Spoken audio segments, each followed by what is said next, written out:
Your Holiness, we await and eager to listen to you. Thank you.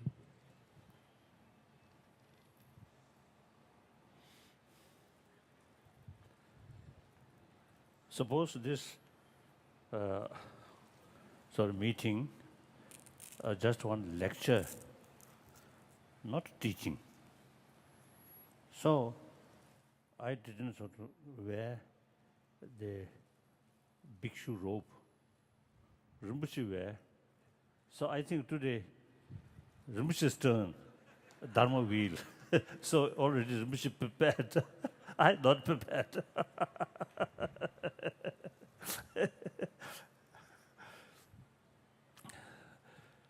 So in any way, I really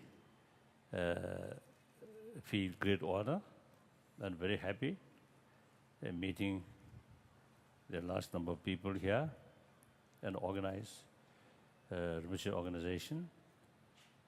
And this small Singaporean, since many years, we know each other. And particularly when I, as a transit short stop at Singapore airport, she always very, very helpful. So since we know each other, so she, I think, no hesitation to some sort of exaggeration about my greatness. Thank you. Thank you.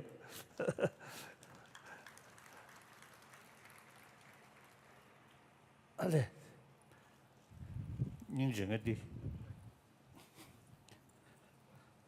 my old long-time friend,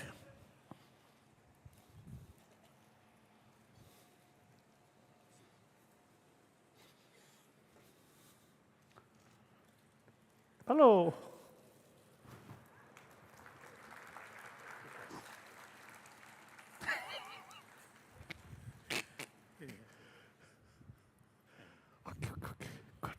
God, thank you for being here with us. Thank you. Thank you. I'm sorry we came a bit. No. It is my duty. Receiving one long-time friend, and a foreign secretary, he always showing genuine sort of feeling, genuine concern. So I very much appreciate.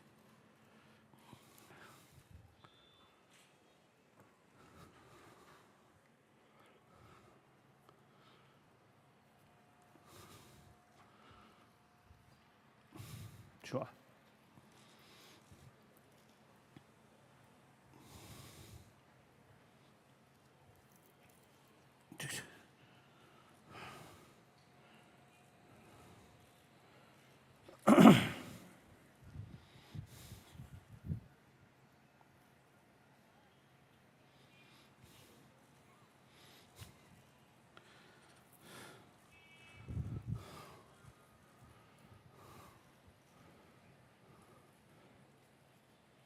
This kind of public meeting, and this third time, second time, third time, I think third time. Second. Oh.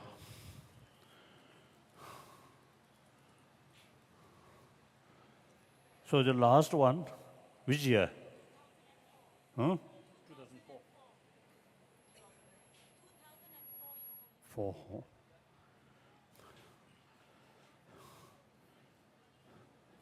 So then, let me introduce myself. At that time and today, one difference is, now today my body, my human body, not complete, because remove the gallbladder about 2 years ago. So now my body, not complete human body.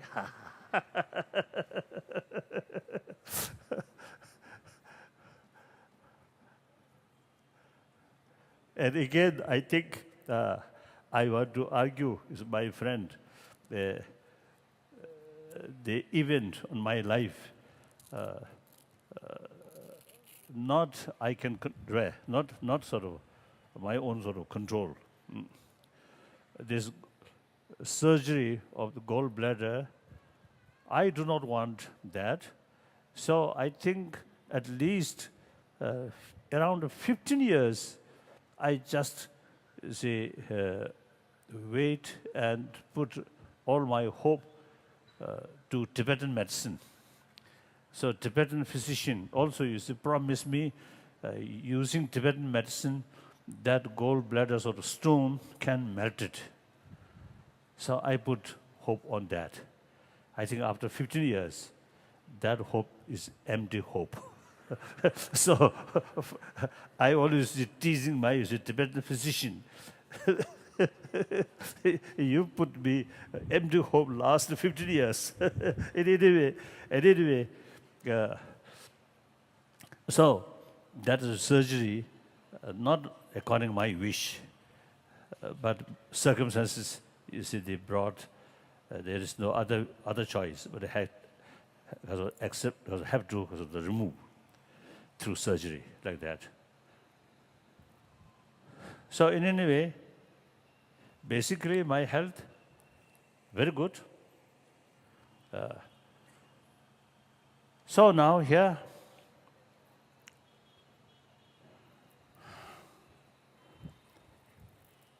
actually, I always say, make clear when a big gathering, you see, happen. I always make clear, we are the same human being. The speaker, listener, we both same human being, same human body.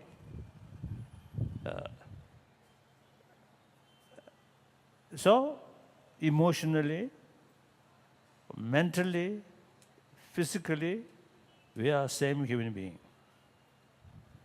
And then more important, everyone want happy life, successful life.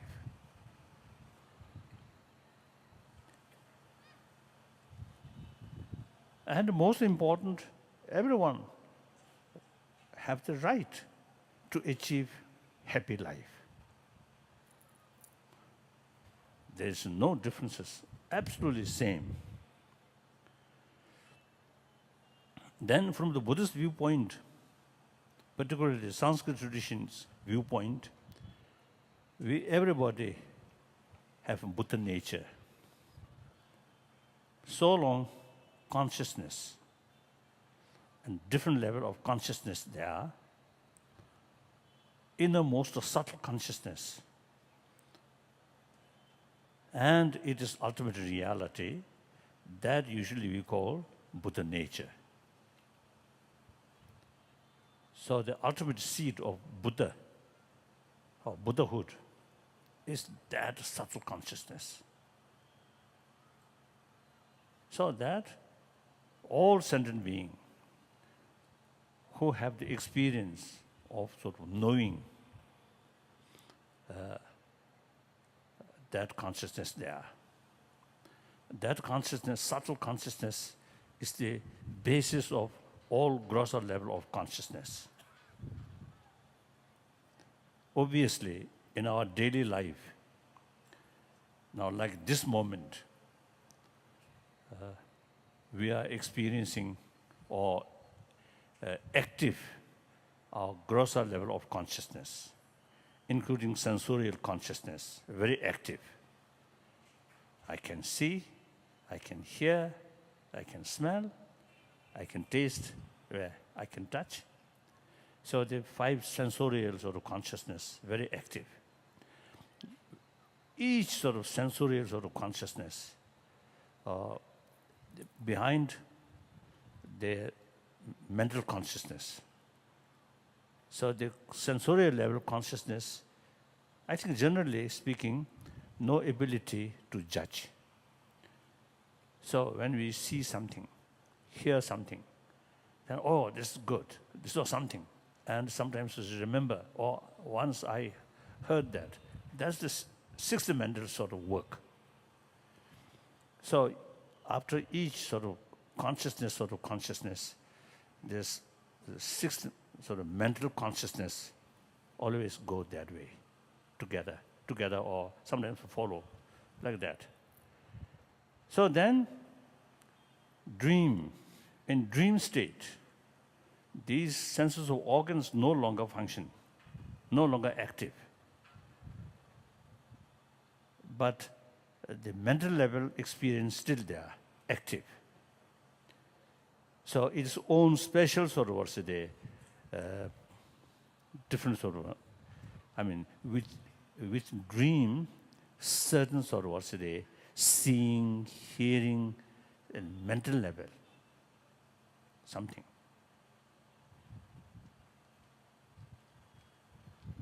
Ngombe shung, sangyewe shung nala, sugliya, cheji kijiwe suksa shekduwa. Mashi sug rangshin yimba la, ombu shebe pig rigmotuya chik, yishi rigya chik shekduwa.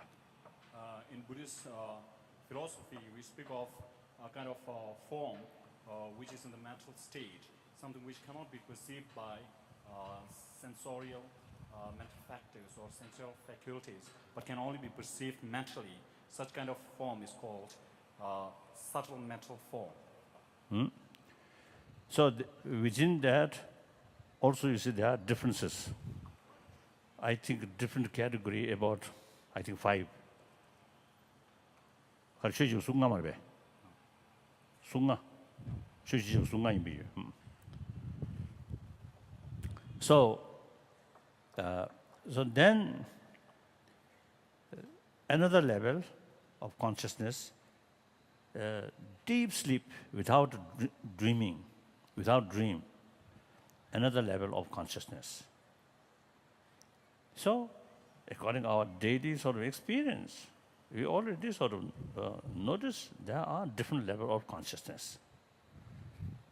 So all these consciousness, the different level of consciousness, on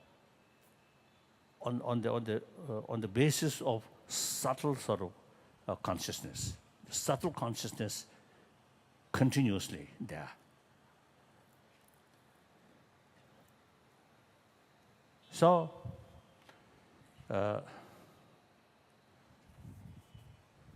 so we all have the seed of Buddha or Tathagata Garva.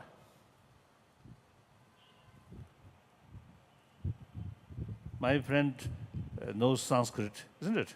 Sanskrit.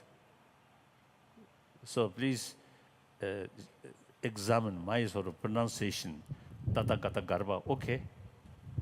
Or Sugata Shindaya.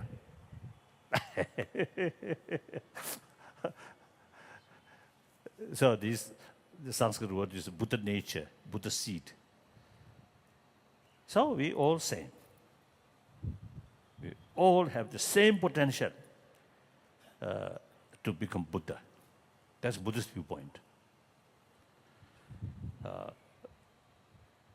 So, and because of that, everyone have the ability to overcome our ignorance.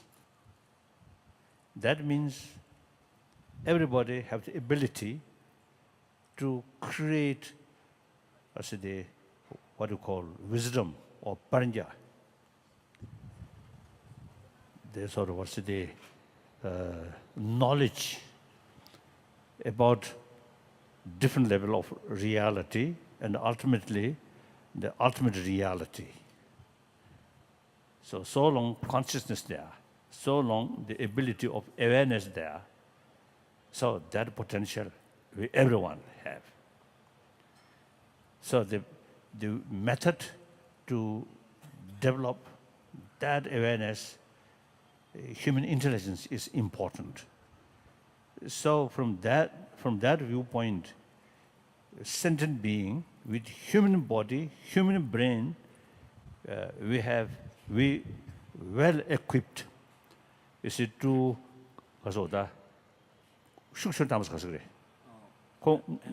number seven. Activate that subtle consciousness or that wisdom. So we are, so basically, the point is, basically we all, it's the same. So should not sort of think the speaker is something special and from you. That kind of view is totally wrong. We are same. When Buddha taught us the teaching, he mentioned you also have the same the ability, the same nature of mind, ultimately Buddha nature.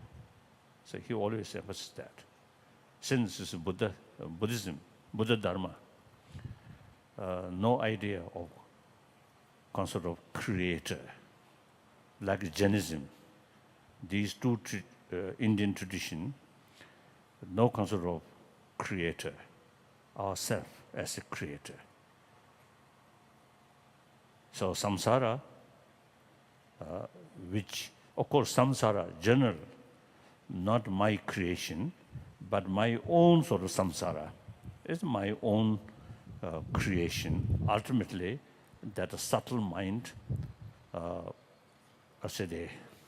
overwhelmed by grosser level of mind, then all those destructive emotion without control. So that creates negative karma. That creates my own samsara. Similarly, once I develop the realization of that nature and then try to reduce these negative emotion, destructive emotion not voluntarily come, but because of ignorance. So the ultimate sort of the method is remove the ignorance. The way of remove ignorance, not through prayer, not pray to God or pray to Buddha, won't sort of disappear. Ignorance also a factor of phenomena and mental phenomena. So naturally, by nature, there is opposite sort of force. So the proper way to elimination of these ignorance is the development of the awareness of the reality. The ultimate ignorance is the misunderstand or misconception about ultimate reality. So in order to remove that, the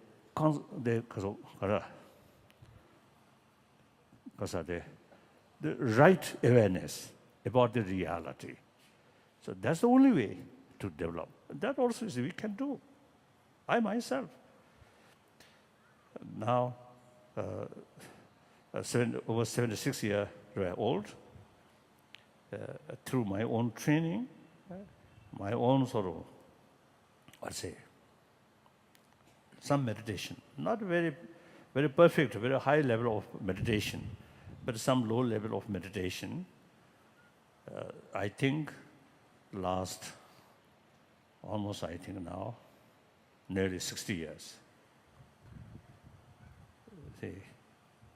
Decade by decade,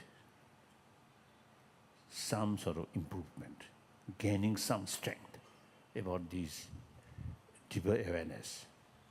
So that reduce that effect on the ignorance, on the misconception of the reality. So we all have the same sort of nature, same potential, same ability. Of course, that is about the Buddhist thinking.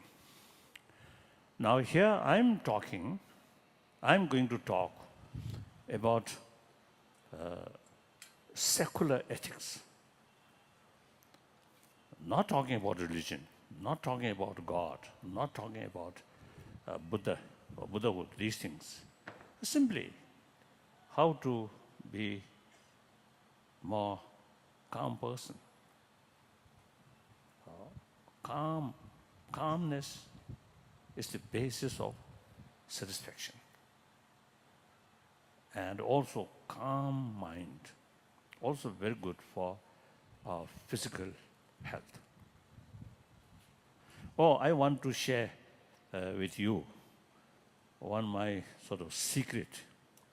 That is, when I went through surgery about the removing gallbladder. So the gallbladder enlarged almost 3 times, and also with pus. So then the last sort of check by specialist about gallbladder, then they expressed to me, now you can't think weeks and weeks, only matter of hours or days. Now, very dangerous sort of stage. There's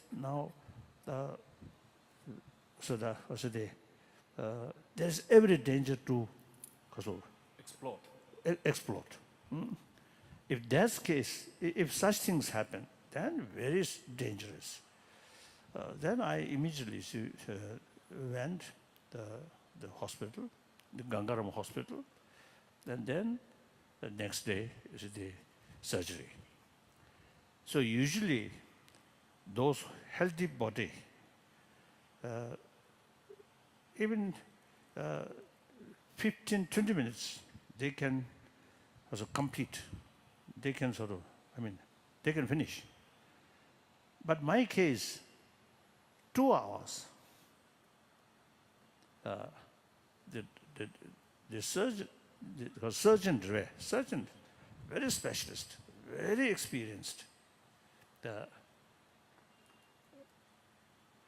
Dr. Choppy, very, very sort of experienced. So quite serious, the surgery, quite serious.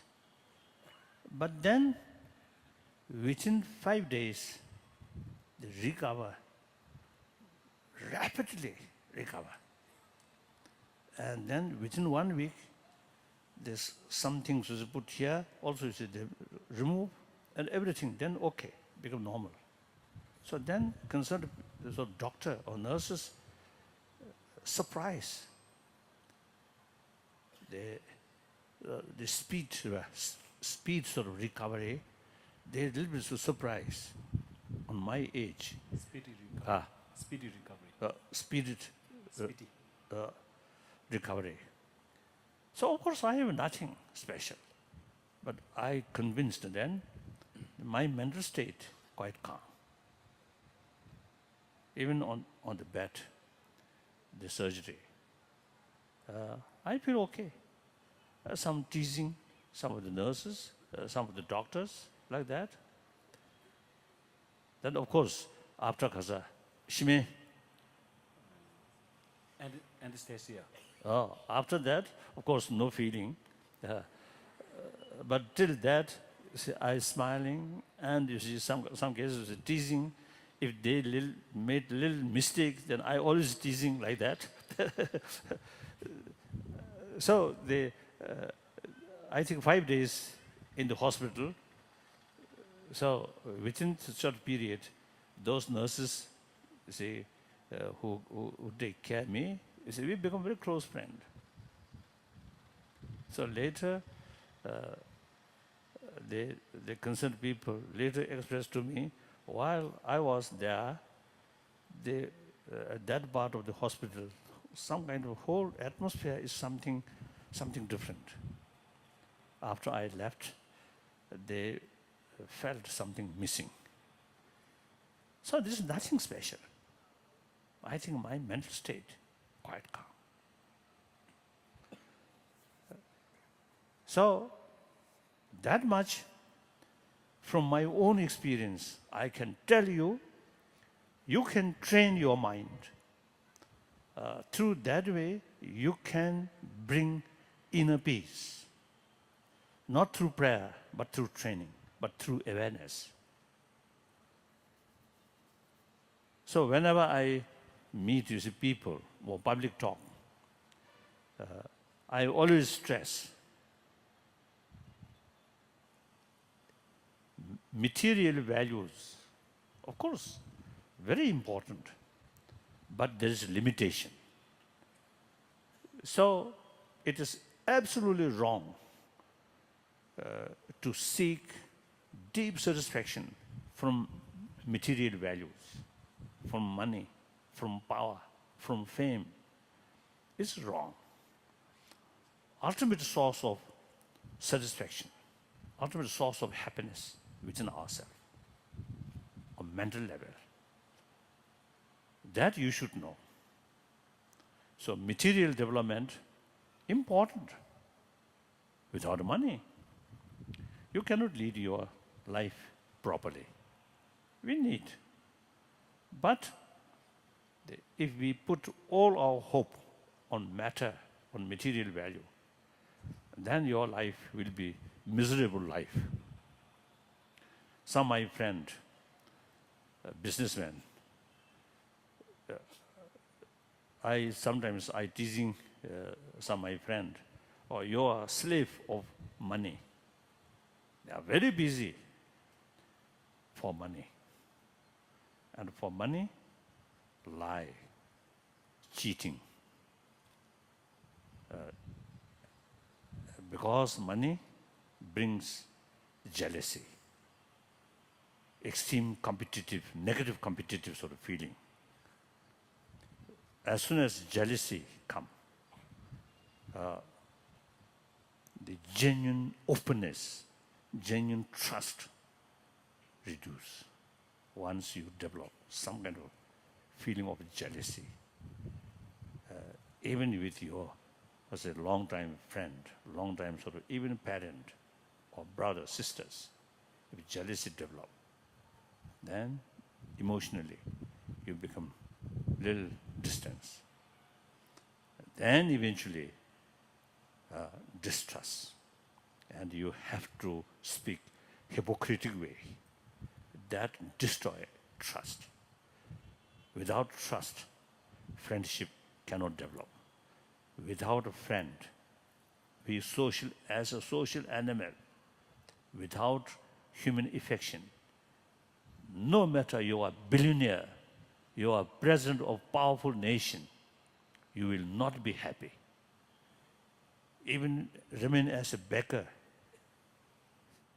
with companions where trust, friendship, materially poor, but mentally very rich, very happy. So that I always share with people, because now the sort of modern time, everybody, you see, they rushing, making money. And we believe if you have money, all problem can solve. That's wrong. Money important, but at the same time, there's no point to neglect about our inner values. That's very important. How many Tibetans here? The Pebazo Lama Jonda ya. Peba? They grow though. That Tadwa you have Peba. Tuge. Tuge. Me Peba. Oh. Oh yeah.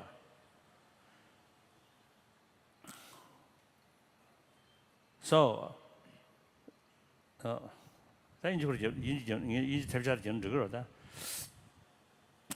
so nowadays, we Tibetan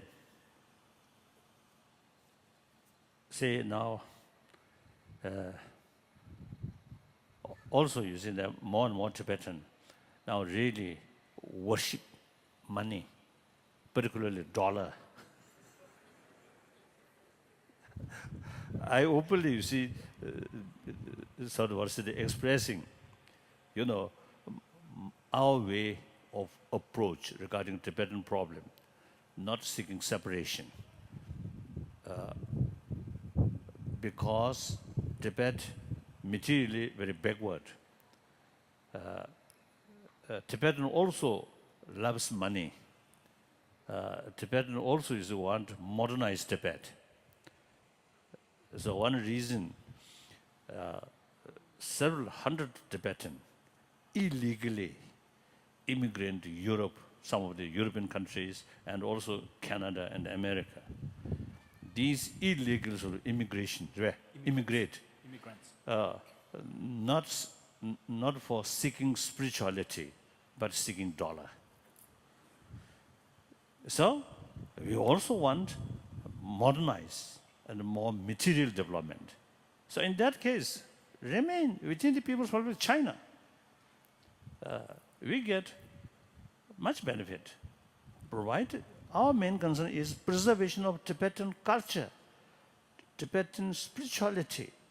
As far as Buddhism is concerned, now I've found really Tibetan Buddha Dharma, which directly come from Nalanda tradition, because Shanta Rakshita himself went to Tibet on the invitation of Tibetan emperor, 8th century or 8th or 9th century, I think late and early, I think 9th century maybe. So, pure Nalanda tradition, including Buddhist logic.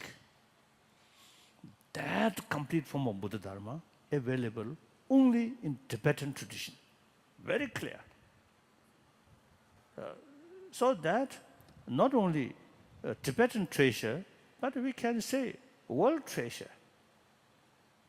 So preserve that, not only interest for 6 million Tibetan people, but also the millions of young Chinese and also the many other people, of course. So therefore, we want to preserve that. So that I usually call middle way. So now here I'm talking, I'm teaching Tibetan. Sometimes I also see, because joking. We Tibetan, usually you see they recite the sacred mantra of our Lokiti Shora. Om Mani Padme Hum, Om Mani Padme Hum, Om Mani Padme Hum. That mantra. So sometimes we a little bit hurry, and we also see the sound looks like Om Mani, Om Mani, Om Mani, Om Mani, like that. So that also the sound looks like money, money, money, money, money, that.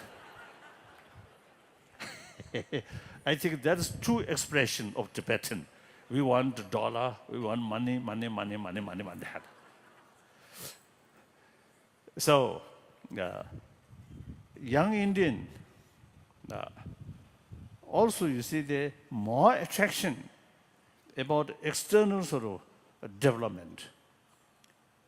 And there is danger to neglect about your own 1,000-year-old Indian treasure, your treasure. Be careful. Unless, you see, at the young age, and also the environment, you see, sometimes you see, bring certain sort of interest, only money,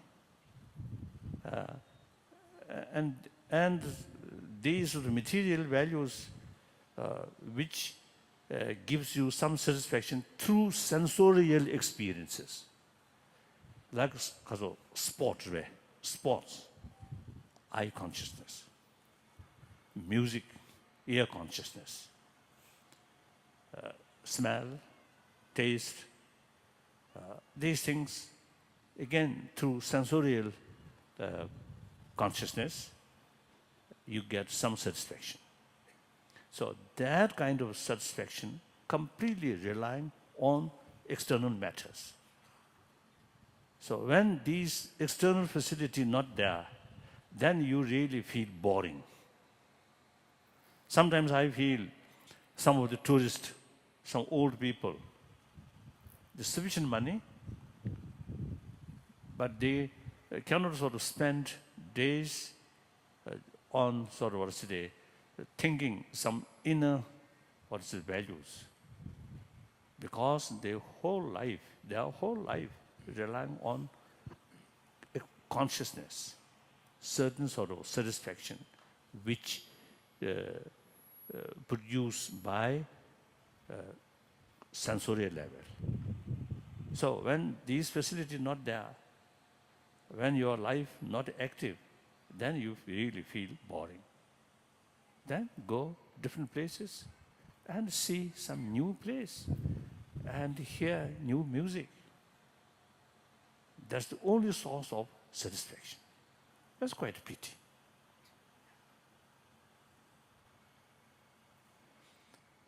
Those people who have some sort of experience to think about inner value and use mental sort of ability, not relying on sensorial thing. That person, when you live as a hermit, you get sort of, the most sort of the greatest sort of satisfaction to analyze reality and thinking about the reality. So these people, not only Buddhist, but also you see they follow of other tradition.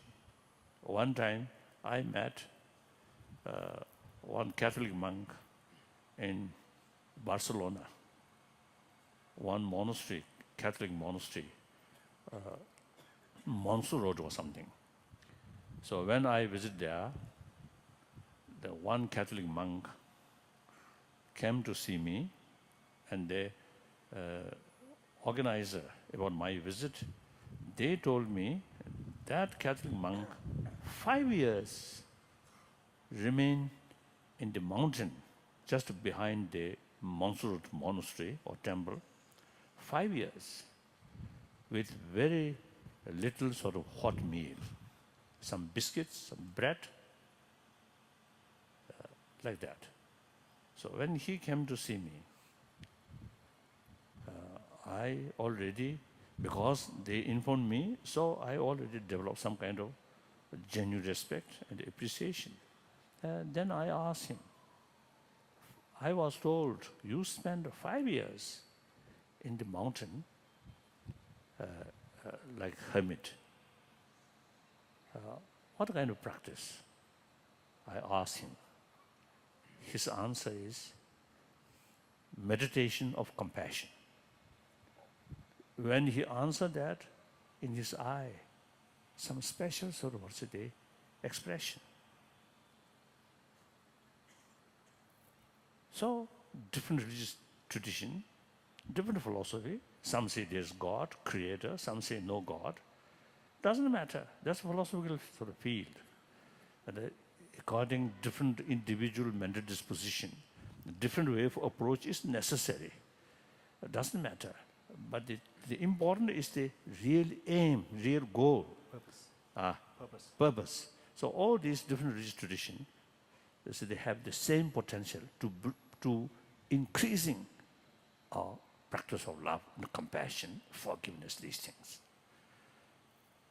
So such person spent 5 years, and also among Tibetan, also among sort of the Hindu practitioner, years, remain very isolated place. They whole life, not sleep, but you see some meditation, some thinking. Through that way, they seek deeper satisfaction through meditation. So no need relying on external factors like that. So we Tibetan, I want to tell, we Tibetan, you see, we have rich cultural heritage and very sophisticated Nalanda philosophy, Nalanda view. So it is really worthwhile to think more these things. Then your life become fuller. Like that. So in any way,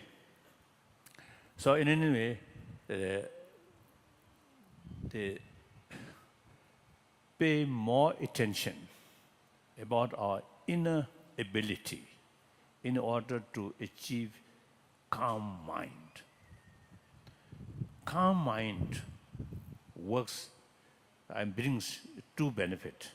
One benefit calm mind brings your physical sort of composition or physical element work more balanced way. So your health improve, your health sustain. Even according some medical scientists, they say anger, hatred, fear actually eating our immune system. Whereas meditate on compassion brings blood pressure reduce, stress reduce. Some university in America, Emory University in Atlanta, last few years they carry some experiment.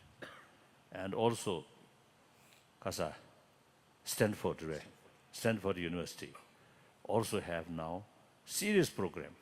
And Wisconsin University also carry some serious sort of program, research these sort of mental state and how much sort of benefit to our health. So recently I was in, last year I visited all these 3 universities and some sort of talk with scientists. So Emory University, one example is that they carry some sort of on experimental level. Some student, 3 weeks program about training of mind, about compassion, these things. So after 3 weeks, is it their concentration power on the subject which they are studying, concentration power becoming more stable, and their mind becomes sharper. And then their relation with the classmates, other students, becoming much more, peaceful or gentler. So this socio relations much sort of peaceful, much sort of improve. And then also one occasion, some sort of scientist carries some sort of experiment. Some people, group of people, before carrying their sort of experiment, research, experiment. They have some kind of meditation. They check blood pressure and the stress, all these things.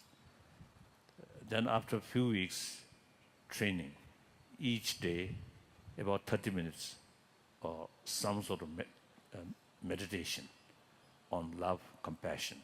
So after a few weeks, again they test, blood pressure reduce, amount of stress also reduce. Individual person becoming much more calmer, much more happier. So these are not just to say idea, but some university, some scientist, genuine well-known scientist, they already carried as an experiment.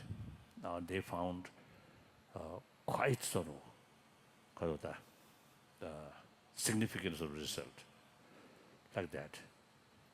So that physical level, calm mind, very sort of positive factor. Then another thing, human intelligence is really precious. So in order to carry human precious properly, calm mind is very necessary. Once our mind become biased, our mind disturbed by emotion, then our basic sort of mind then become much disturbed. Then these negative emotion develop. Then our whole sort of view become biased. we cannot sort of see the reality objectively. Many mistakes, at global level, or national level, or international level, many of these, like the Iraq War. You see, the situation look little bit, so to say, the biased mind, not objectively and not holistically. So these sort of mistakes is happen. Even our family level also. You see, in order to see the reality, our mind must be calm and look, investigate objectively. Then we get clear picture. So our mind calm, we can utilize our ability to see, to investigate the reality more properly. Once our mind disturbed, then you can't see, you can't utilize our investigation objectively. So calm mind, very important. Calm mind does not mean we remain indifferent. No. With feeling, with recognition, this is nice, this is positive, this is negative. But not much sort of, I think intellectual level, yes, this is good, I must do this. This is bad, I must sort of, kasota. Abstain. Refrain. Clear sort of distinction, right and wrong, and the negative and the positive, and short-term consequences, long-term consequences. But then deeper level, emotional level, more or less neutral. That we can do. So occasionally, this morning also, is I just expressed, the 2 days ago, is I burst my temper to some my sort of staff member. But, short period, some anger, but then go, not remain. That we can do. If our basis of the mental attitude is quite sort of healthy, then these destructive emotion comes and goes. I always telling as a sort of example, like ocean. Wave always just comes and go. But underneath, always calm. So our mind also can do that. Different destructive emotions come and go. And these emotions, actually, I think biological factor, attachment, biological factor. Biased love, compassion, also biological factor. Anger, fear, also biological factor. I think many of you may know or may not, according to sort of scientists, when anger develops, then blood goes more on hand, so ready to fight. When fear develops, blood go more on leg, run away. So these are biological factors. So, biologically, we equipped with these things in order to protect oneself. Anger, push, because of negative things. Attachment, bring positive things for one's own survival. Even flowers, no consciousness, but due to chemical, they also have a certain capacity to bring their positive thing for their survival and push something harmful, like that. So then we, of course, not only physical level, but also mental level. So, but using human intelligence, human awareness, they're thinking long-term interest, long-term benefit, and short-term sort of satisfaction, short-term sort of benefit, then because of our intelligence, long-term greater benefit is more important than the short-term satisfaction. So with help of human intelligence, we can sort of reduce some of these destructive emotion, although biological factor, but we can reduce. Right? So, and secular ethics,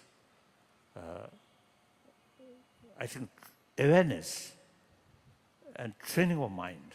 Training means familiarize certain things. That's what we call meditation. Meditation means, you see, our main sort of view or main mind familiarize and a certain sort of mind or certain sort of the object. Like that. So through that way, we can train our mind. Through that way, eventually, for example, when anger develops, if you have some sort of experience through training, you can separate from the anger. You can watch anger by yourself. Once you separate yourself from anger, so the anger's dominance no longer possible. Then this because of the strength or intensity of anger automatically reduce.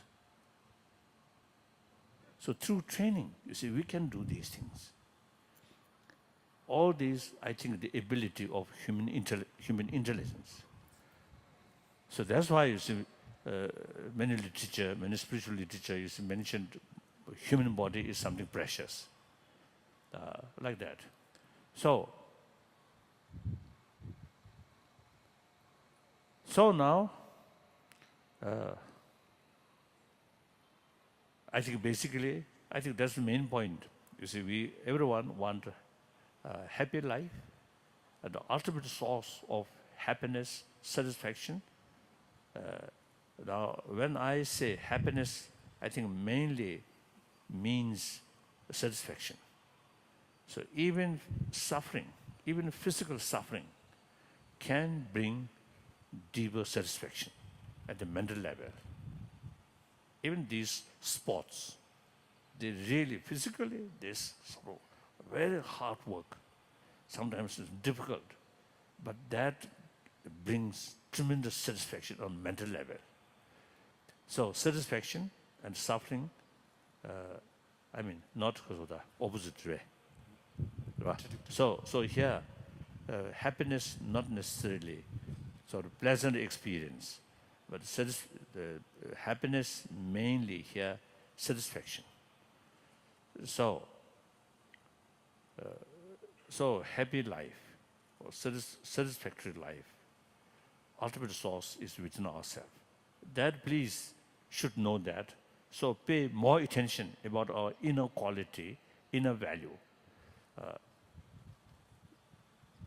Even you want to harm someone, the method should be realistic. In order to carry realistic method, you see, your mind must be calm. Then your approach to hit your neighbor who always create a problem for you, then your really hit effectively. If your mind too much anger, then try to criticize, try to do something harm on them, or may not hit real target. Isn't it?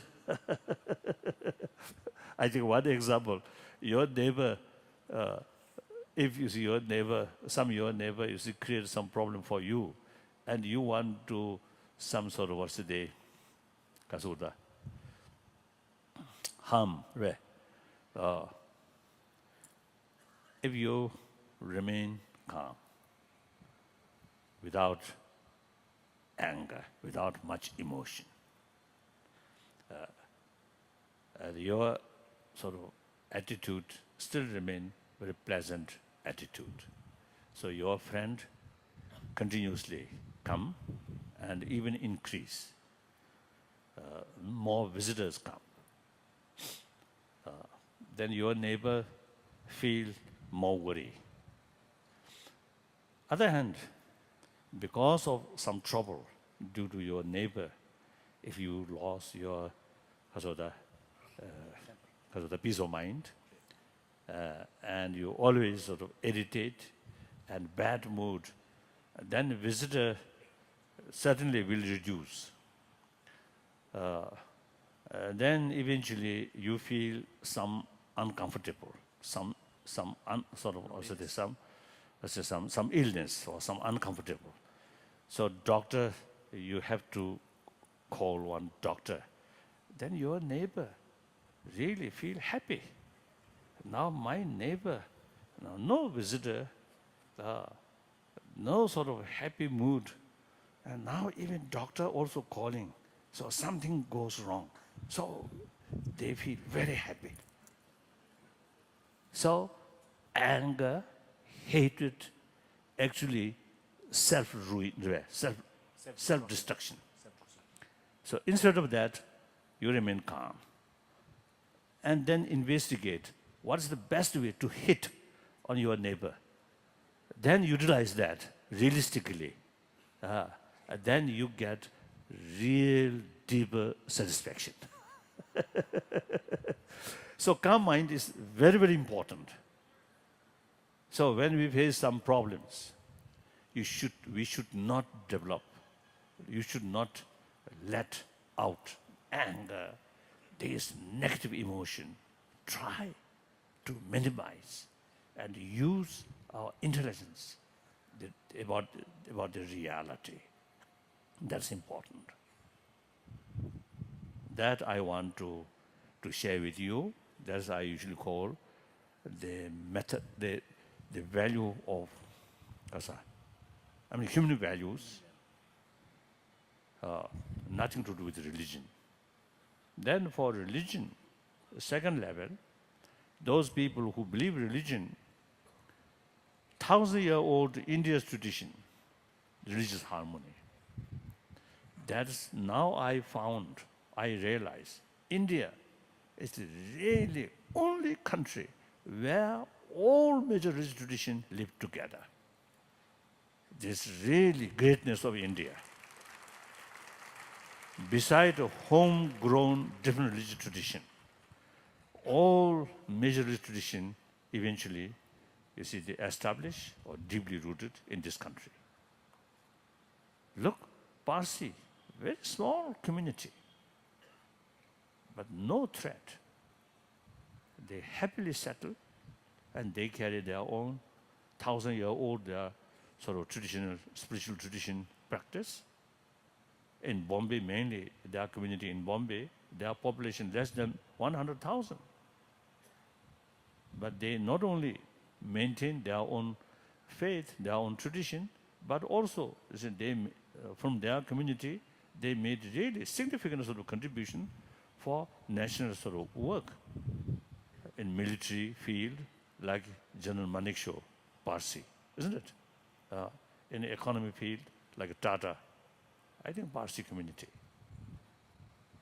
So very small community, but they happily settle here. So of course, about this billion population, some mischievous people, always possible. But overall, India, I think 1,000 years, the religious harmony kept alive. So this is very, very important. This is really your treasure. Then your sort of the ahimsa concept. Now really, I think this country,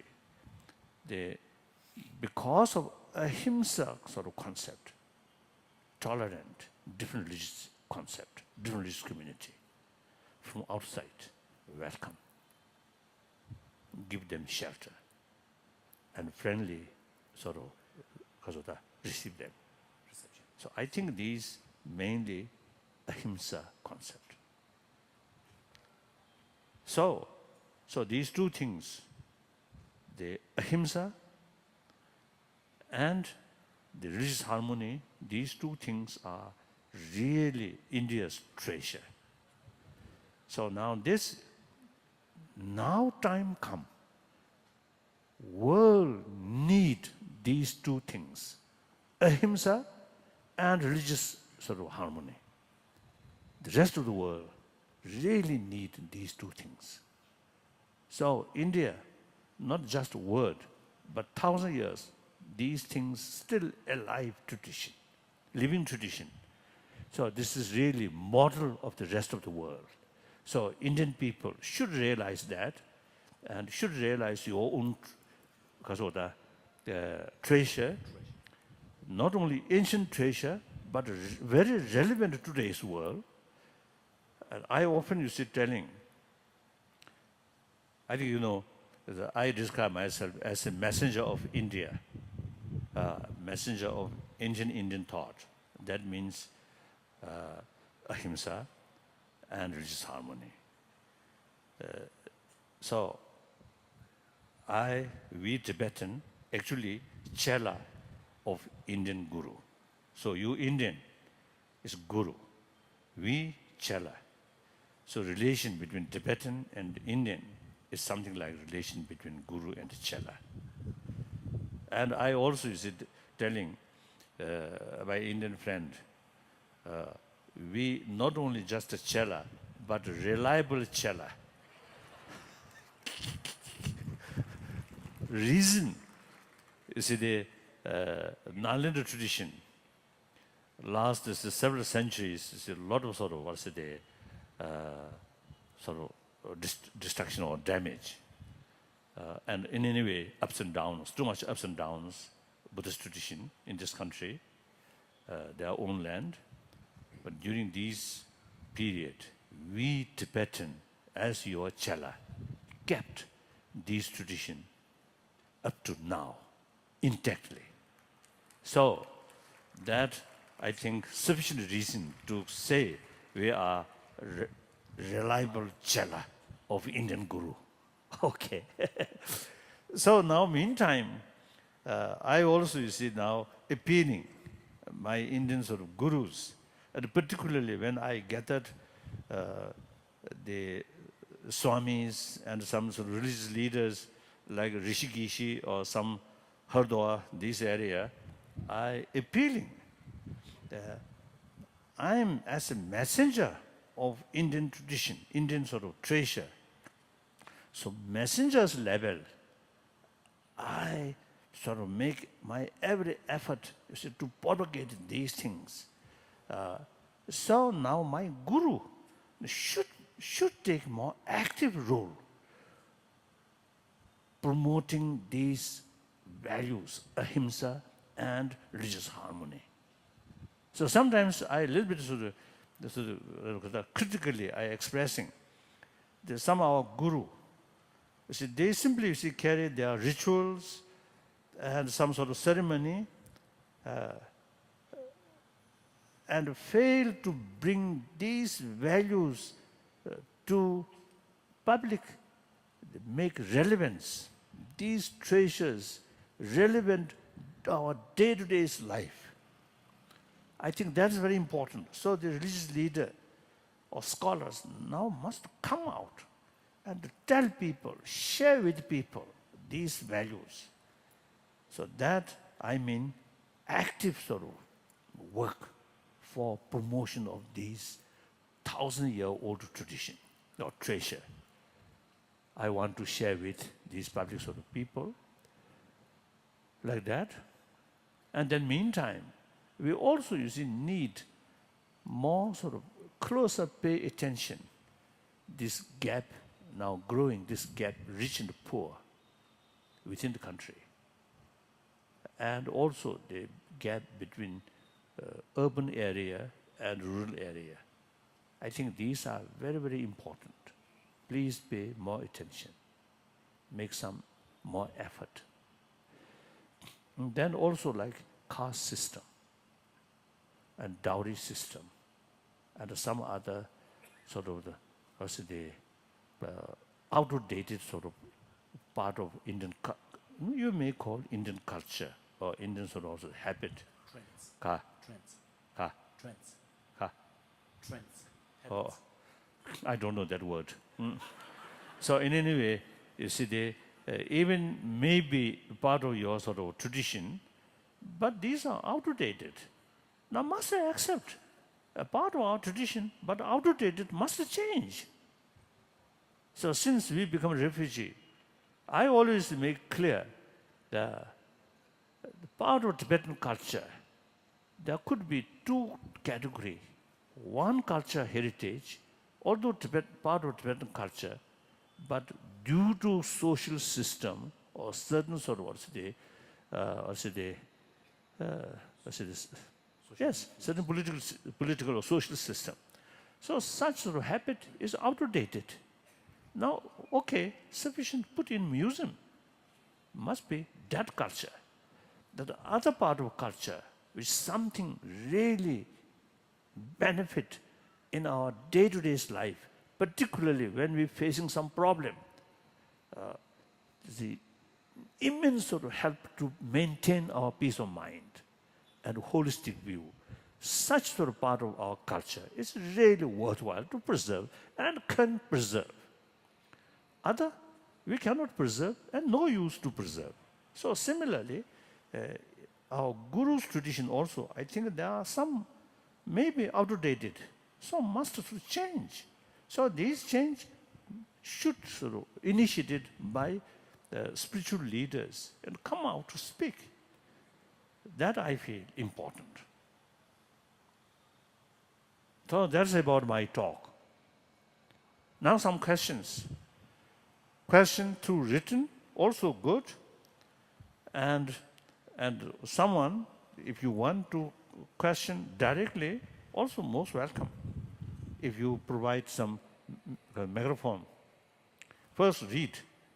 Question, yes. No, before the question, I would request Arvind Sitaraman and family to come to the backstage, please. Thank you.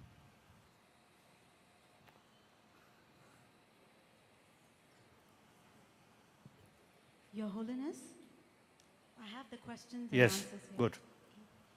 So, Your Holiness, attachments Oh, attachments are bad, but human relationships are good. How to reconcile this contradiction? oh, no contradiction. Attachment is actually, I think, one sort of also one effective sort of emotion. So there are as an element of closeness feeling. But since that closeness feeling is very much in the nature of attachment, so it is biased. So the biased sort of closeness feeling, that's attachment, often bring suspicion, hatred. So human compassion, respect other, and the sense of genuine concern of others' well-being. That's not attachment. That kind of thing is unbiased. So when we're training that kind of compassion, firstly, we have to practice or meditate, detach. Detach, create sort of the sound basis, then develop some kind of unbiased attachment or sort of Closeness. Closeness. Closeness. Closeness and a genuine sense of concern of well-being. Again here, the biased love, biased compassion mainly related with self-centered attitude. This is something nice to me. This is my friend. This is my parent. This is my relative. So that is the main reason develop sense of concern of their well-being. So that very much oriented about others' behavior.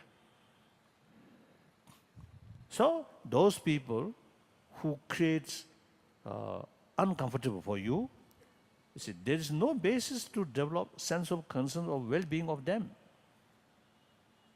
Because that kind of sense of well-being is biased, ultimately related with self-centered attitude. Now, not that kind of sort of oriented, but oriented the person. The person or people, just like me, want happiness, do not want suffering, and on that level, develop sense of concern of their well-being. Not, this is something close to me, not that way. But they themselves, also like me, want happiness, do not want suffering, yet they are passing through suffering. So on that basis, develop sense of concern. That is not action-oriented, right? But people-oriented. So now here, no differences. Your enemy, your friend, or neutral people, all same people or same sentient being. So same reason to develop sense of concern of their well-being. So that's unbiased. So attachment and that kind of sort of love actually is different. So contradiction means what? No contradiction. So there is no contradiction there.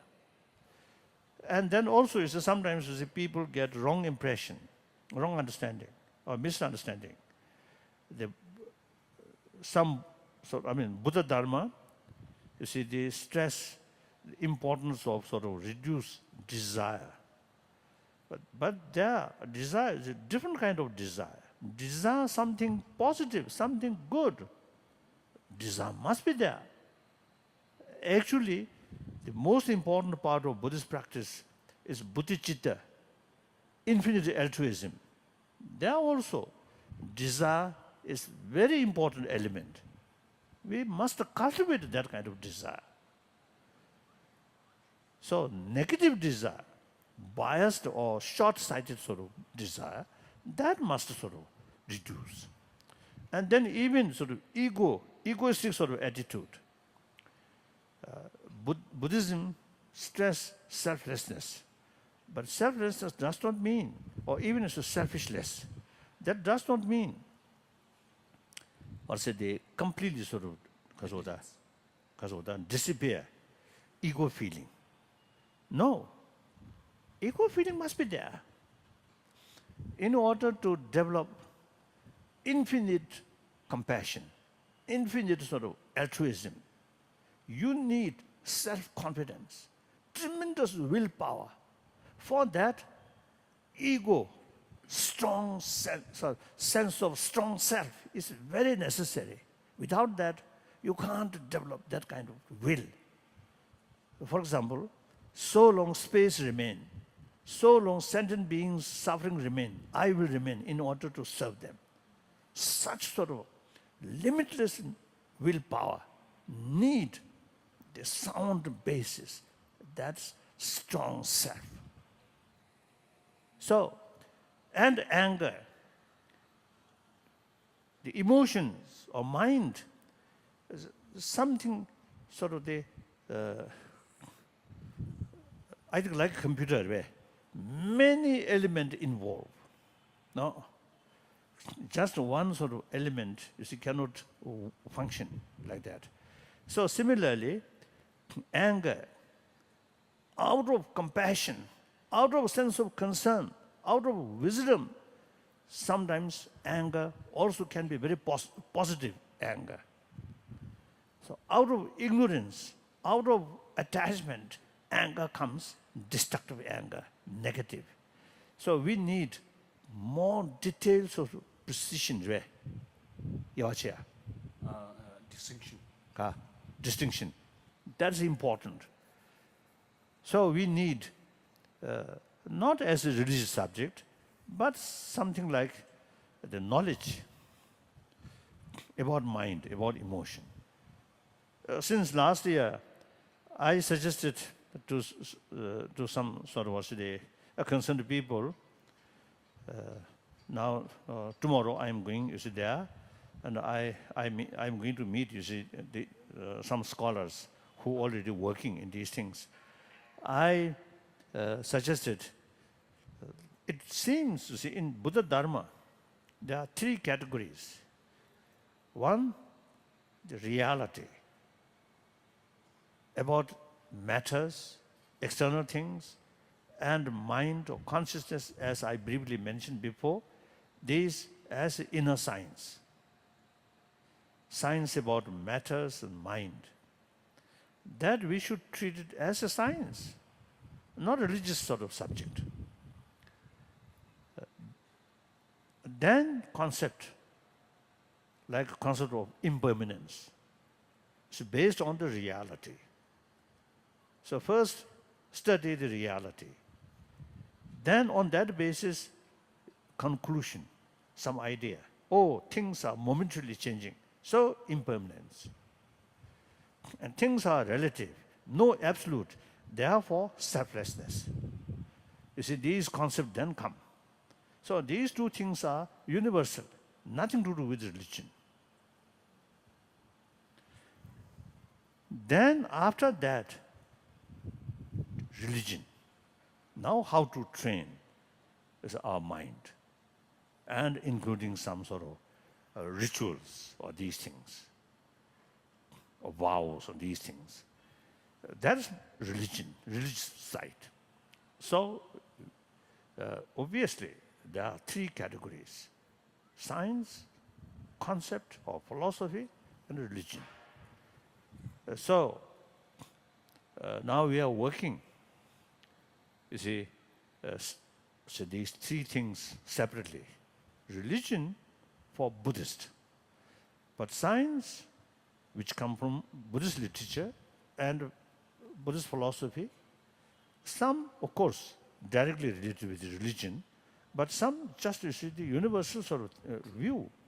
So these should be universal, as a sort of academic sort of academic subject. So usually I introduce, you see, these, the great master of Nalanda, like Nagarjuna, Arya Deva, and Arya Asanga, and these, you see, I introduce for Buddhist. Of course, these are Buddhist master of Nalanda. But in academic level, we can describe these are professors of Nalanda University. Academician. You see, their work, like Nagarjuna's work, always reasoning, not form of prayer. No. Always reasoning. That's why Nalanda tradition, like Dignac, Dharmakirti, and then Shantarakshita, who visit Tibet and passed away in Tibet. He himself, great logician. So then Tibetans themselves also, even eventually, you see, develop great logicians among Tibetans. I think very rare among Chinese Buddhists, because no translation of these important Buddhist logic, of a text of Buddhist logic, like Dignac's work, Dharmakirti work, or Shantarakshita's work, like that. So these are simply academic thing. If you use for religion, yes, good. But we can treat them separately as an academic subject, like that. What is the matter? Well, how this explanation come? Contradiction. I forget now. Oh, contradiction. or contradiction. So you see, we need study or fuller knowledge about mental system, world of mind. I think very important. Now, as I mentioned earlier, so some scientists now really paying more attention to learn and mapping these different emotions. Next question. In the path to spiritual awareness, how do we act towards other people around us who are doing harm in the society? Where to find compassion for those who are wicked? Harmful for the society, Samarbe. Harmful for the society, then that is quite serious. So out of genuine sense of sort of compassion, sense of concern of well-being, not only society, but also the perpetrators are there. Perpetrator. Purely sense of concern of their well-being, in long-term well-being, we need appropriate sort of countermeasure to stop. That is very necessary. So, in the name of sort of altruism, whatever they do, something, even very harmful for the society, just you remain because of the neutral or indifferent, it's wrong. I very clearly mentioned one of Bodhisattva sort of precept. Something going to harm other or going to carry some activities actually long-term harmful, if you have some ability to stop that, if you do not, that's one fault. So once we take Bodhisattva vow, the 18 main precept and 46 minor precept. One of the 46 minor precept is if you have the ability to stop wrongdoing, in spite that you didn't, is wrong. You must take appropriate counter action to stop that. Not out of anger, but out of compassion, out of karuna, like that. Next question. His Holiness, Your Holiness, is it selfish to remain happy in the times when the whole world is in turmoil and in troubled times? Is it not human to plunge into troubled times and try to set it right?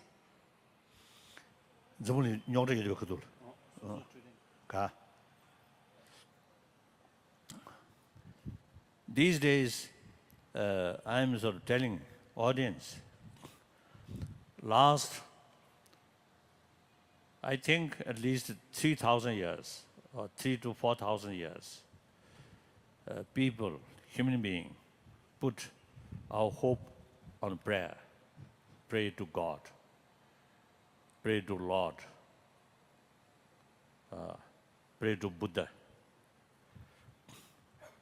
Then last 2 centuries, about two, I think, around 2 centuries, technology developed with the help of science. All those wish, several centuries we just put on faith, or God will provide these things, but fail. So these things then produce by technology and science. So naturally, we put more sort of attention, more emphasis on technology, science. It really transforms world, in generally speaking. Meantime, I always telling people, the 20th century actually become century of bloodshed. century of violence. Concept of war, 1,000-year-old. Even in Buddha's time, war there. But destruction is very limited because of the weapons. The destructiveness is very limited. In last century, including nuclear weapon, with help of technology and science, the destructiveness, power of destruction is much increased. As a result, the 20th century, according to some historian, over 200 millions of people killed through violence. So it is in my sort of the meeting with some scientists, scientific meeting, I usually is expressing, it is quite a pity. Science and technology, which I think, what do I say, a human brilliant mind or intelligence, because of the innovated, wonderful. But some of them becoming destructive forces, bring more suffering, more fear, more distrust. So it is quite pity. So now the field of science should pay more attention about moral ethics in order to utilize scientific knowledge for construction, not destruction. So last now, I think later part of 20th century, including among the scientists, and also is the ordinary people, and wealthier people, began to feel the limitation of material value. So they turn towards inner values or spirituality. So things are changing. Now, for example, China, people from China, in early period, deliberately try or deliberately destroy religious faith and describe any religion as an opium. And then, now recently, since the opening of the economy openness, liberalization in economy field, now the material development values, especially in coast area, really is transformed greatly. But recently, I noticed one article. You see, they mentioned one university in China surveyed how many Buddhists in China. According to their survey, about 300 millions of people now showing, following Buddha Dharma. So these things, clear indication, people now eventually experience limitation of material value. So turn towards spiritual value. So this, I think, the overall sort of picture. And then individually, as I mentioned earlier, the ultimate source of satisfaction or joyfulness or calm is within ourselves. So now some well-reliable scientists also now telling us the inner value is ultimately most important part. So many people, many philosophers, many thinkers feel or realize now under the sort of material, beautiful material development, underneath some kind of moral crisis is happening. So therefore, once we realize the deeper value, that's the only way to turn the world becoming more calm, more compassionate world. So I usually describe the 20th century becomes century of bloodshed, century of violence. Now this century, 21st century, should be century of dialogue. That means problem there, remain there. So long we human being with smart brain, some kind of different opinion, some kind of different interest always there. So these are the potentially cause of problem. So when we face these things, instead of solving through using force, not that kind of response, but how to solve these differences through dialogue. So we must develop the willpower whenever we face some problem, how to solve this through dialogue. Dialogue means I think both sides win. As our Tibetan our effort to solving Tibetan problem, dialogue means, you see, not one side winner, one side loser, not that way, but both sides win. So that's the only way. That's the only practical, realistic method. How can solve problems through force? That's outdated. You see, the concept of war is outdated. I always telling people, now this century should be century of dialogue, century of peaceful, and eventually our whole global level, we should think, we should make effort, you should educate people. Our ultimate aim should be the demilitarized world. That's our should be our long-term aim.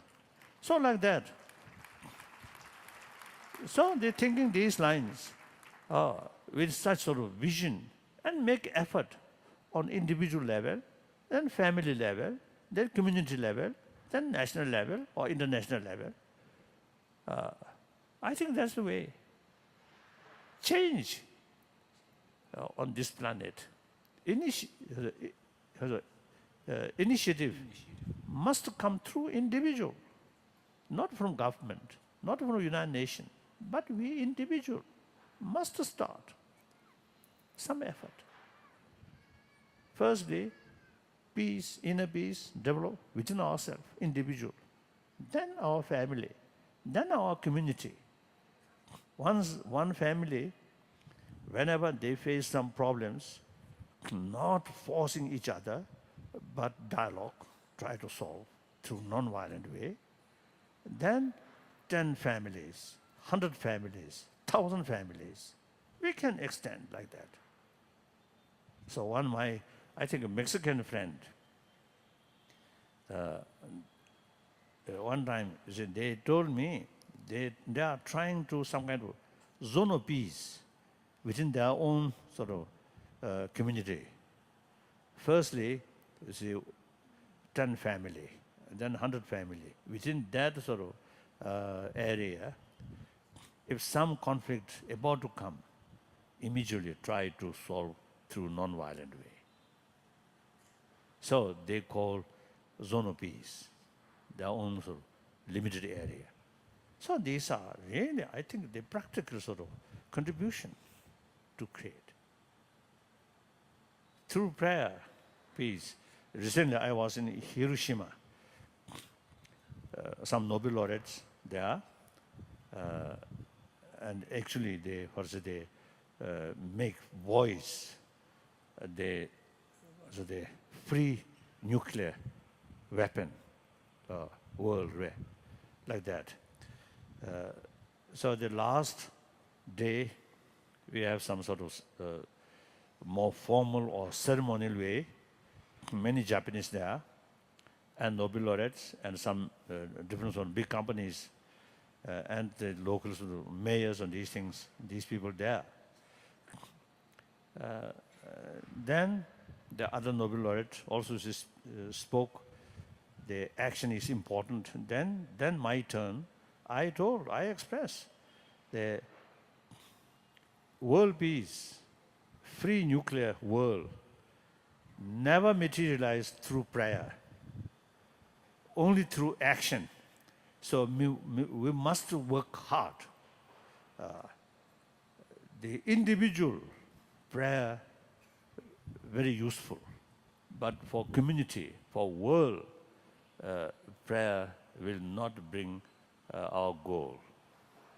And then last year, at Patna, the president chief minister, he re-elected the president of the chief minister. He invited me to open ceremony on Bihara in Patna.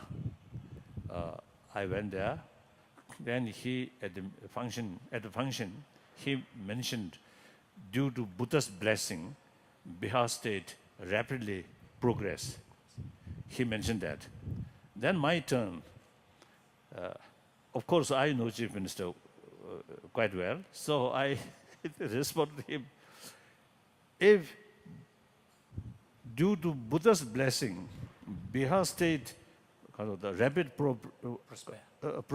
prosperity, then Bihar state much earlier must progress, must develop, because Buddha's blessing always there. But the reality, Buddha's blessing entirely depends on able chief minister's hand. So that means, you see, prayer, that limitation, just wishful thinking. But act. The India's tradition, law of karma. Karma means action. So everything, you see, due to karma, due to its own causes, conditions. So among the cause, karma, action. So the action is really very, very important. Sometimes we religious people also talk too much, little action. This morning, I visited St. Joseph College. I really praised the Christian brothers sisters really made the greatest contribution regarding education on this whole world. Buddhist monk, very little. Recently, the Ramakrishna mission now really making effort for education. Otherwise, it's very, very few. Only Christian people, Christian brothers sisters, really made tremendous sort of contribution regarding education and health. So some many years ago, I think in 40 years ago, one time group of sort of the senior monk, Tibetan monk, I suggested, look, Christian brothers sisters, you see, really dedicated well-being of public, their education, and mainly in the field of education and health. We Buddhist monks, nuns, now must follow our Christian brothers, sisters sort of pattern. 40 years ago, like that. So, the Karshagorya, the truth.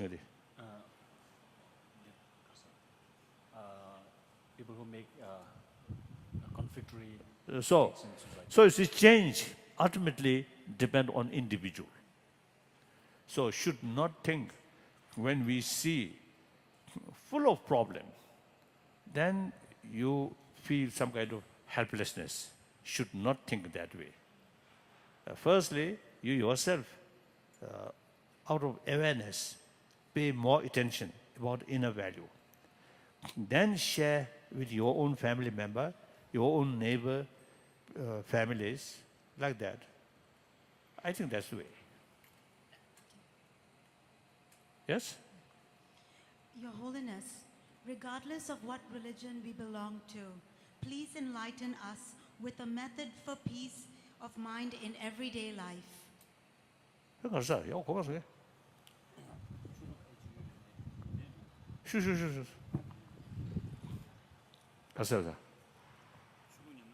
가.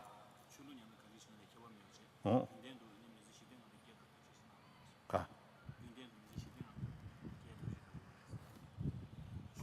No. all major religious traditions, same potential, utilized in different method or different way of approach. For example, concept of creator. From the viewpoint of a non-theistic religion, then that is contradictory philosophy. But people, to some people, the concept of creator, very, very powerful. Look, Mother Teresa and her follower, they're really dedicated people. All these strength come from Christian faith. And as I mentioned earlier, I have a lot of sort of Christian friends who really practice very sincerely about love, compassion, out of their tremendous faith to God. And also among the Muslim also. So now, I want to share with you, on many occasions I was telling, the concept of one truth, one religion, and concept of several truth and several religion. These two things apparently contradiction. But you see, in the terms of the society, plural, then concept of one truth, one religion is not relevant. Concept of several truth, several religion is relevant. One individual level, concept of one truth, one religion is very relevant. So, for example, I myself, I am Buddhist. Sometimes I also describe I am staunch Buddhist. That means I study all these great masters of Nalanda who argue with other sort of philosophical view, including creator, a lot of sort of argument, and put a lot of sort of contradictions. So I study these things. So therefore, I describe myself as strong Buddhist. But at the same time, I really sort of respect or admire and appreciation of the contribution of these other world major religious traditions. 1,000 years to millions of people, they really brought inner peace, values, moral principle like that. So sufficient reason to respect them. And different contradictory philosophy is necessary for humanity. Now, within the follower of Buddha, because of Buddha, because of different mental disposition, Buddha, you see, taught different contradictory philosophy to his follower. Because there is big different mental disposition, different mental disposition. So it is necessary, according to their mental disposition, you see, Buddha shows different philosophy. So, what we can learn from that, easily, we need different way of approach to millions of human beings and different occasion, different time, different location. We need different way of approach. So these theistic religion, non-theistic religion, and within theistic or non-theistic, again, you see differences there. So these are really necessary. Sometimes not out of disrespect, but with respect, I usually see telling people, like a supermarket or a good restaurant, variety of food, and more sort of, then benefit more customers. If one, I think, 5-star hotel, just one kind of meal, or breakfast, same, lunch, same, dinner, same, every day, I think customer then day by day reduce. So similarly, even if they compare mind, physical, not much differences. But even then, you see, we need a different variety of dishes. So then mental level, much more sophisticated. So we need variety of different sort of way of approach. And the ultimate message is same, message of love, compassion, forgiveness, these things.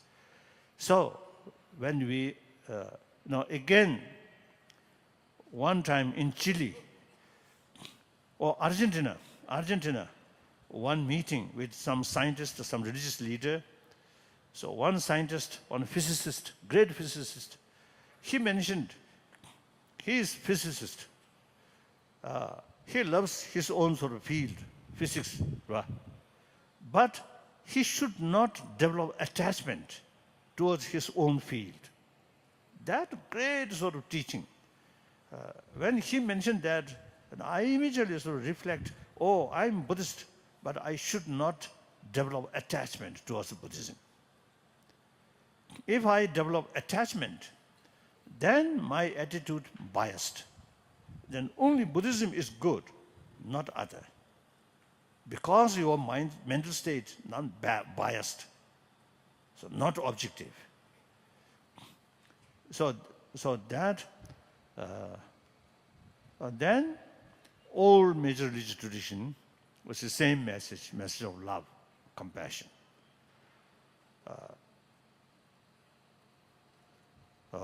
Reason different, but main message is same. And with that, tolerance, forgiveness, and self-discipline, and contentment. These things almost exactly same. Of course, there may be different sort of presentation because of different philosophical background. Otherwise, it's the same message, same practice. Like that. So then common practice of love, compassion. On top of that, as I mentioned earlier, in the secular way to promote these things. There I usually use three reasons. One, our common experience. We all come from our mother. We all have the experience, tremendous affection from our mother. So in our blood, the appreciation of affection is there. So till our death, affection, surrounded by affection, you really get inner peace. So, firstly, you yourself show other affection. Then others' response also usually is come that way. If you remain self-centered attitude, extreme self-centered attitude, there are no differences about sort of suffering, about other sort of the problems. And how can you expect some affection from other? First, you must extend your affection to other. Then response from other come. So that's our common experience. Then common sense. If you look, your neighbor, where more compassionate atmosphere, much happier. The home or family were often full of jealousy, full of sort of competition within the member of the family, no peace, no harmony, no friendship. That's our common sense. Then latest scientific finding, more compassionate mind, your body much healthier. So recently, some our meeting with scientists, the slogan, healthy mind, healthy body. So, very helpful, you see, to realize importance of mental health for physical health, like that. So there are a variety of method, secular way to promote, then on theistic religious way, or non-theistic religious way, like that. And then main thing, I think these eventually should include in education curriculum, in education system. Education is universal. So, not touching religion, but secular way, like India's constitution, secular basis. According to the reality of this country, so many religion. If the constitution based on faith, then what faith? There are a lot of complications. So secular. Secular does not mean disrespect of religion, but respect all religions and also respect non-believers. Mr. Advani, of course I know many years. So one occasion, he told me one of the reasons the democratic system success here, this country, is 1,000-year-old India's tradition. Among the sort of the theoreticians, philosopher, different philosophy. So he mentioned one example, the Charvaka tradition. Actually, nihilistic view. No concept of next life, or no concept of religion, no concept of God or these things, simply just this life. So, in the philosophical field, the major philosophical philosophers criticize, even sometimes condemn that view, Charvaka view, nihilism. But person who hold that view refer Rishi. Rishi means sage. So it indicates respect.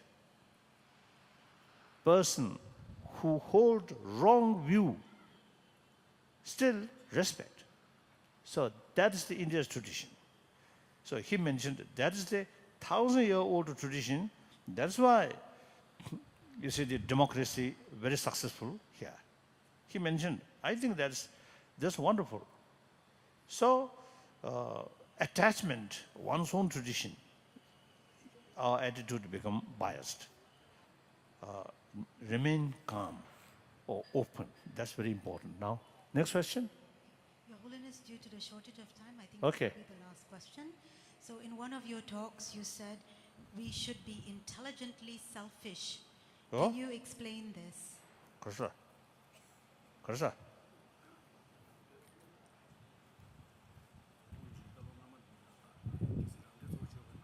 가. 어. 어. I'm practicing compassion or infinite love, infinite altruism. As soon as I wake up from sort of the sleep, I remember Buddha's teaching, greatness of his teaching, infinite love. And a concept of emptiness. Then whole day, whenever I have some opportunity, even you see when the airport, aeroplane delayed 1 hour, half an hour, some meditation, if there's possibility, just a think. And aeroplane also, you see the other passenger, walla, talk like that. I always do some meditation. So I practice deliberately as much as I can about altruism. That practice may not bring some benefit to other directly, but immense benefit to myself. So that I call wise selfish. That ordinary people, you see, extreme self-centered, then bully other, cheating other, lying other, hypocritical expression. Finally, you lose. So that's foolish, selfish. Clear? And also those, I think, wise sort of businessmen, unless you spend something, you cannot get because of the more benefit or because of profit. You must spend more, then you get more profit. So like that. So mentally. And again, when 2008 crisis happened, after 10th March, I developed similar sort of anxiety and sense of helplessness, which I experienced 1959 10th March. But then I visualize, the next few weeks, I visualize those troublemaker imagination. I visualize them, and then one practice, they take and give. Take means their fear, their anxiety, their anger, their suspicion, take oneself, and then give my sort of love and compassion and forgiveness, give them through imagination. Take and give sort of practice. Of course, it won't help the real problem, but immense help maintain my peace of mind. So like that, these are think about others' well-being. Result, you get maximum benefit. So that's why I often use it telling, why selfish? Everybody, you see, the feeling of I is there. So self-cherishing always there. It is necessary. It is right. But the way to take care of oneself with wisdom. So that's why they use human intelligence maximum way, then you get conviction. That conviction eventually transforms our emotion. So like that. And then also you see tremendous faith to God. And whenever you face just some people who usually you get some irritation, then think, image of God, that person, image of God. One time in Jerusalem, our meeting, one Jewish teacher, he told our meeting, one occasion he told in his class, his student, some Palestinians is also there, so he told them, when you face some sort of people, like Israeli checkposts or guard, these things, you should remember them, image of God. So after some time, some student then expressed to him, after they learned his sort of the advice, they implement that, so that immense benefit when they passing through checkpost, usually you get some irritation. But think this Israeli soldier as God, the image of God, that immense sort of help to reduce mental irritation. So that also is a tremendous sort of helpful, like that. So whether theistic religion or non-theistic religion, and then also is some time ago, I think several years ago, I met Father Griffith Griffin. Griffith. Griffiths. Like looks sadhu. I think you may know. No, okay. So one time I met. Of course I know from India. Several times I met. One time in Australia I met him, and I asked him, why is it Christian, regarding Christianity, why is it you do not accept the next life, rebirth, and previous life? He mentioned the reason, this very life created by God. So that's really very, very powerful. This very life created by God directly, that develop tremendous sort of feeling of intimacy with God. Then description of God is infinite love, compassion. No religion mentioned our God is full of anger. Nobody said that. God always described infinite love. So believe that, and oneself created directly by that, so that bring immense sort of faith, so willingness to follow the God's sort of guidance. That is practice of love, compassion.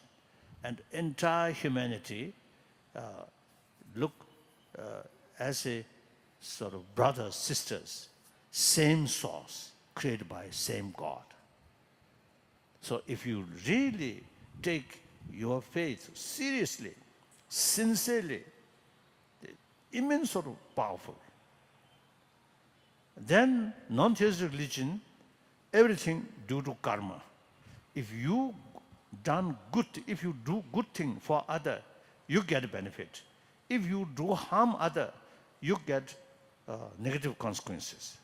So all these way of approach, very, very powerful, very useful. So according your own mental disposition, to some people, because of their way of approach according theistic, if that more effective, then follow that. Then the way of approach, the law of causality, more effective, then follow that. Then someone neither, because of that, interest neither, then using common sense, common experience, and scientific finding, be more compassionate person. That's the best way to bring inner peace. Through that way, your life becoming more happier life. Okay. Thank you.